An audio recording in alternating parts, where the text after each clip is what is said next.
You know, it's written in the good book that whatsoever a man soweth, that shall he also reap. Well, you know, Emerson said that was the law of laws. And he said if that law didn't exist, we should invent it. I'm Bob Proctor, and I want to talk to you about the law of compensation. I first learned the law of compensation from Earl Nightingale. Earl Nightingale explained it probably better than anywhere I've ever read it. Now, I've read Emerson's essay on compensation, and we, of course, have the law of compensation here in this Working with the Law series. But the law of compensation is a law that we must understand. And we must understand it if we're going to apply it. And when we do apply it, we're going to find that the universe is very friendly towards us. The law of compensation is based on 3 steps. The amount of money or good you receive is going to be in direct ratio to the need for what you do, your ability to do it, and the difficulty there is in replacing you. I want you to think about that for a moment. The amount of money or the good you receive in life is going to be based on just 3 points. The need for what you do, your ability to do it, and the difficulty there will be in replacing you. You see, I quickly learned that there is a phenomenal need for what we do in our business. People are confused. People do not understand the laws. People are watching to what's going on in the world. We're dealing in a very fast-changing world. We're not dealing, the world's not getting bigger, the world's getting smaller. We're dealing in a world market today. You're only just a touch of a button away from anywhere in the world. We can look and watch what's going on the opposite side of the world on a television set that's strapped to our wrist the size of a watch. Hit a button today and we send a message to 1 million people all at once, and they get it wherever they are with email. Think of how the world has changed. It's changing so dramatically. And you know what it's looking for? It's looking for effective people. That's right. Everybody wants someone to serve them. Now think, is there a need for what you do? I would suggest there probably is. There's probably a great need for what you do. And you didn't even have to do anything to create that need. It's there.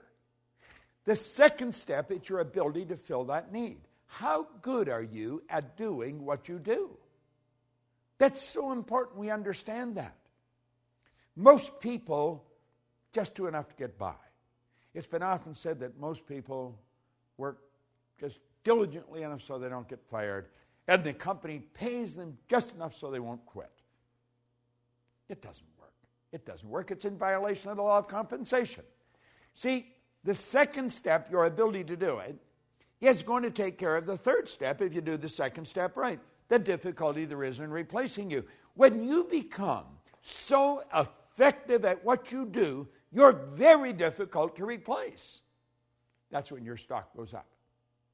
You will find that there will be people waiting in the wings to hire you, to pay you to go and work for them.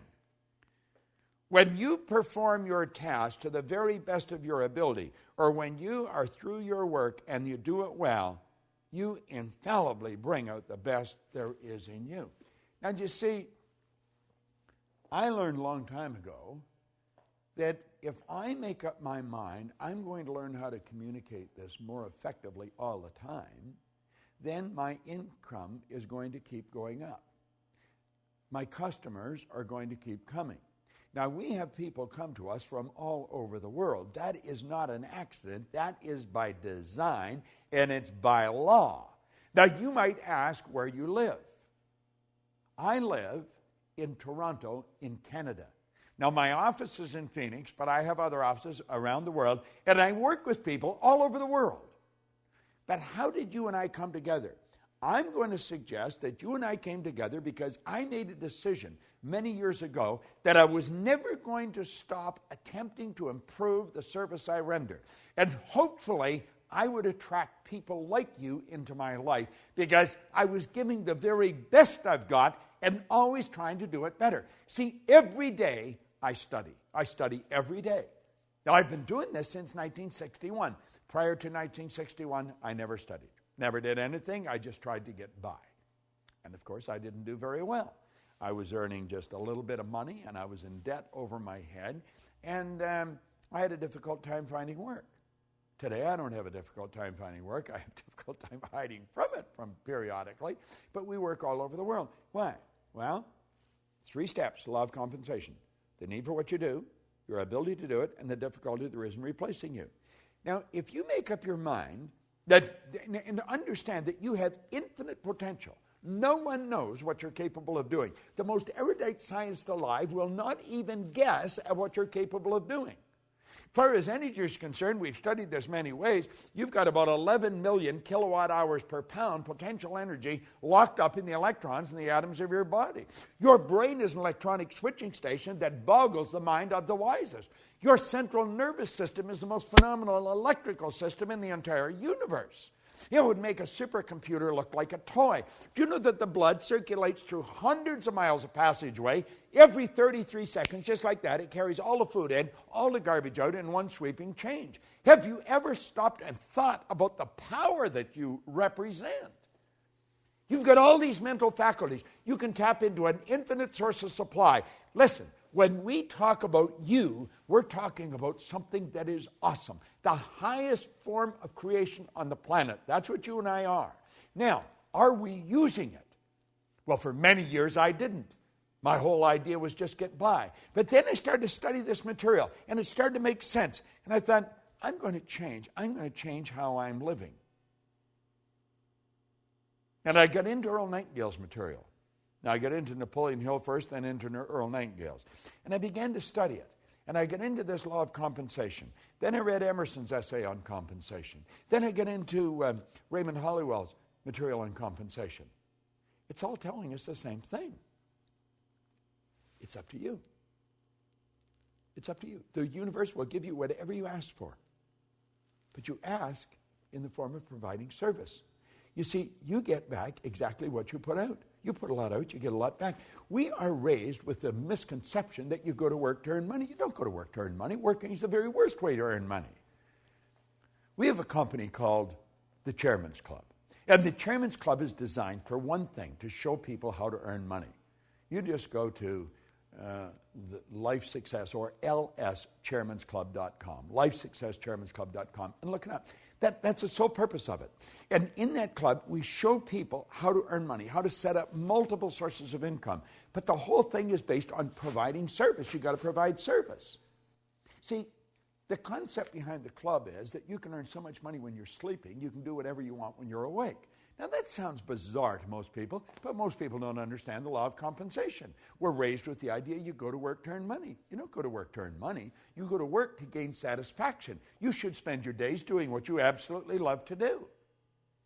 But compensation, think about it. Our compensation comes to us by law.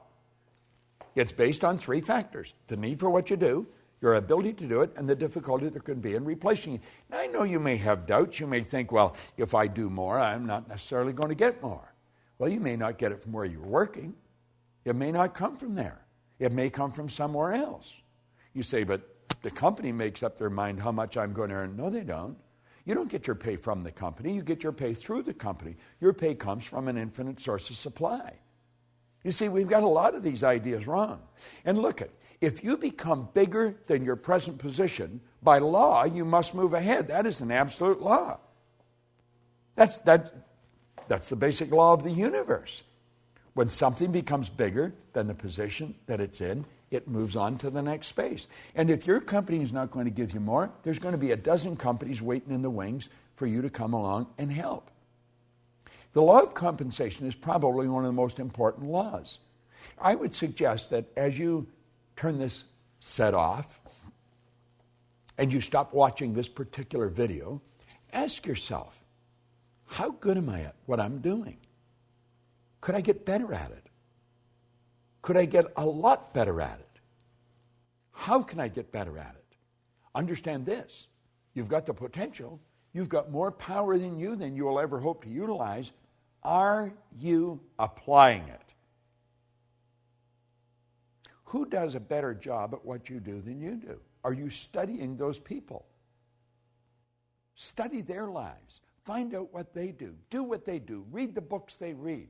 The more you study this material, the better you're going to get at what you do. But always remember, The law of compensation is based on 3 points: the need for what you do, your ability to do it, and the difficulty there is in replacing you. And as you go through all the material in these laws and you study the law of compensation, get the material, get the physical material and study it. It's all there. You're going to find that all the way through all this material, those 3 steps keep coming up. The law of compensation is based on what you do. Put the energy out there. Put the effort out. Get better at what you're doing. Say, I am going to get better every day at what I'm doing. And your whole world will improve. This is Bob Proctor.